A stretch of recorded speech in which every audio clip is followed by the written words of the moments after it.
I did get into Exile in Guyville like not long after it came out. You know, it's just crazy that you produced that album and never mentioned it. Who knew? That was like we were really young in Chicago and had lots of energy and stuff. So, yeah, it I just rarely went to Wicker Park and Bucktown either. Like that was too cool for me. right. That was And the also like expensive part of town. it is, it's all gentrified now, but it was definitely like a little scarier, a little sleazier, but that's where all the bands were hanging out at the time. And I guess that was Guyville, right? Because the scene was all this kind of cock rock, you know, guy heavy musicians. So like how did Liz Phair approach you about working on this album? Yeah, a lot of people will just I'm always surprised, but they'll just ask. And she was working with a first time producer. And so I was kind of coming in and overseeing that too. In addition, like when they weren't working, I would go in and do, I would work with her in a lot of different ways, like getting her voice down lower or kind of mining the feminist overtones of that, or not overtones, the, themes in that album. So there was really, it wasn't, she was surrounded by all dudes who, all kind of not awful dudes, but all dudes that are like, frustrating 20 somethings dudes. And so I'm glad that I got to kind of hold her hand during that time. A bonus conversation between Craig Cackowski, a fan of Liz Phair, and Tamara Federici, producer of Every Band Ever, already in progress. Did you literally have to hold her hand, or are you talking metaphorically? No, like literally. I mean, we were kind of like, you would be drinking and in the basement and kind of like, working up things. And then it was like, oh, I love you too, whatever. You're going to be huge. Oh, thank you. Like, yeah, probably. But there was friendly hand holding. You said you lowered her voice. I mean, she does sing like kind of low and very monotone on a lot of those Right. songs. Mhm. That was your idea? Yeah, I thought we should really, she should make it lower. She's definitely like she has the vibe of like a middle school alto who got cool. who got cool and wants people to notice her and is vulnerable, right? So I was like, let's really mine that alto. And I have a couple of exercises that I do with her that I kind of developed that was sort of it was called Snake Eat Mouse, and it's where you kind of get you actually physically open up your throat like you're gonna unhinge your jaw and kind of let that mouse in, and that kind of lowers your register. We actually walked around saying, like, can you give me a good idea for this? I think this is gonna sound better. Well, you mentioned when we talked about Keith Richards for the Tom Waits album, that you've worked with the Stones before.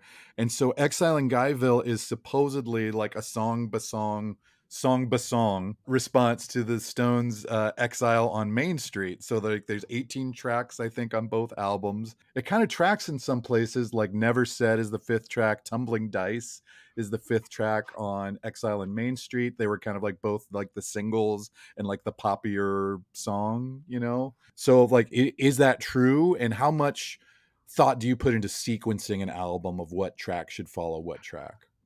Well, we followed their sequence. It was 5-5-4 and then 5-4, and it was kind of fun. And then when the Stones heard her album, the Stones wanted to make a response album, and that got Oh, I tricky. didn't know that. Weird, yeah. So then from there, they didn't really get like Mick did not get Liz Phair's album. Keith, of course, did. He was like, I love it, man. But trying to make the response album to Liz Phair's response album was so weird because them trying to sound like a feminist sexy anthem doesn't, it doesn't track so well.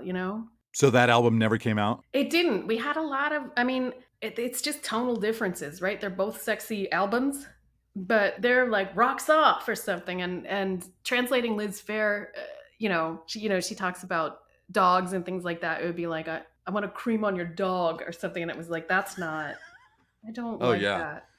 I don't Nobody wants like to hear that. that. No, I Yeah. don't think anybody does. So I kind of just, it got put on the trash heap. I guess talking about explicit lyrics or like controversial songs, I think Flower is the song from Exile in Guyville, which has, I want to be your blowjob queen, and I just want your fresh young Jimmy sliding, sliming, ramming in me. So I'm blushing even relating some of the lyrics on that song. What was the process like recording Flower, and did you have discussions with Liz about the explicitness of the lyrics? We did. She felt like I felt like it could go either way. She didn't really need them. She felt like she did need them to get her point across, and I think it's Would actually you say part. either way, that means that there was a totally clean version of that song? Both are valid, but you can only choose one, and then we realize you don't have to choose. You can have both. But what was your cleaner version of Flower like? It was just completely without words. I will say, in contrast to the other thing we talked about, Tom Waits' Rain Dogs, which has like all these musicians and instrumentation, like this is way more lo-fi, right?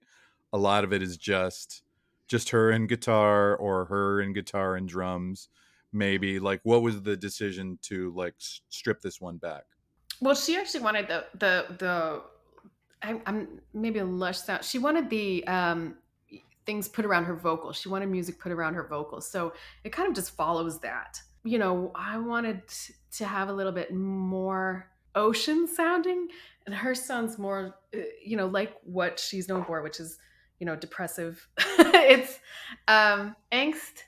It's rock about people who aren't treating you well, and the turnover of men in your life. And we talked about like I came up with a phrase called non-essential men. And so this is about a period in her life when there were like many, many non-essential men. So I feel like these are anthems about non-essential men. When you say ocean sounding, do you mean like the sound of the sea, or are you referring to Billy Ocean? Like, did you want it to sound more like "Get out of my dreams, get into my car"? She went that direction after a little bit. Really? Yeah, she But did. She kind of did. Yeah, she yeah, went she in a did. whole Billy Ocean. She had a Billy Yeah. Ocean But phase. I Yeah. think you have pinpointed something I missed, which is I think she meant that, and I think I meant the rolling sounds of the ocean. And that has never been clear to me, that she was going into that place of get into my car. Wow. Oh my gosh. I'm glad that we were able to uncover that. Well, you must have worked with Billy Ocean at some point, right? Oh, I did. He's really fun. Oddly, he rides a moped exclusively. So cars don't come up. That was just a persona of a guy who has a car. Really? Because "Get Out of My Dreams, Get on My Moped" just doesn't have the same No. vibe. In the 80s, I think you had to, they thought that ladies would be more impressed with the, they cared about what type of vehicle it was, where I feel like now we don't. We don't care. You'll get on the back of that moped. Sure. Right? Let's recycle. Right. I'm in. I've had this album, since like the year it came out, and like looked at the cover many times, and only in like re-looking at it today do I realize that she's topless on the cover. Really? Yeah. I guess Yeah. maybe as the producer, you don't have anything to do with how it's promoted, like the pictures or anything. Uh, that one I did. They brought me a bunch of pictures, and that one I was like, that looks like a real sexy haunting. Let's do it. But yeah, you can see just a little bit of areola on the cover. It's always off-putting. Like it doesn't get less off-putting, which is sort of the genius of the album. It's everything that dudes wanted her to be, sort of, which was scary, sexy, and nip. And then how do you assess like the arc of her career since Exile? I think of it a couple of different ways, but most recently I think about it as everybody has something to say about her, and mostly it's rock guys, and they seem to have criticisms that they wouldn't give to other artists. And I also think she doesn't get away with what Mick Jagger could have gotten away with. Like if he did fashion some of these lyrics, we'd be fine with it. He can say anything he wants in those songs, even though there's sort of a British, overtone of them. It's still sort of the same subjects, even though hers are more, from the female experience, and a little more emotional and a little more graphic. I think she gets kind of a raw deal, even though she decided to go a more commercial direction, which you figured out how the moment that started. But yeah, I think she takes a lot of flack, actually. Yeah, there was a Pitchfork critic who gave her like that popular Liz Phair album a 0.0. Like, and I think he was like 19 at the time, and like just to be a dick. and then like gave her a public apology like years later on Twitter, you know, explaining like what a dick he was and like how he would not assess the album like that harshly. And she kind of like, and now there's a whole generation of like younger artists like Soccer Mommy and Snail Mail who were like clearly very influenced by Liz Phair, and then more like pop singers who also were like incorporating elements and doing like more sexually explicit, you know, and personal songs. So like she really was way ahead of her time. Craig Cackowski is an actor and improviser based in Los Angeles. People usually recognize him from Drunk History, Community, Veep, or dozens of projects he was not in. Tamara Federici lived in a yellow submarine. Super Tricky.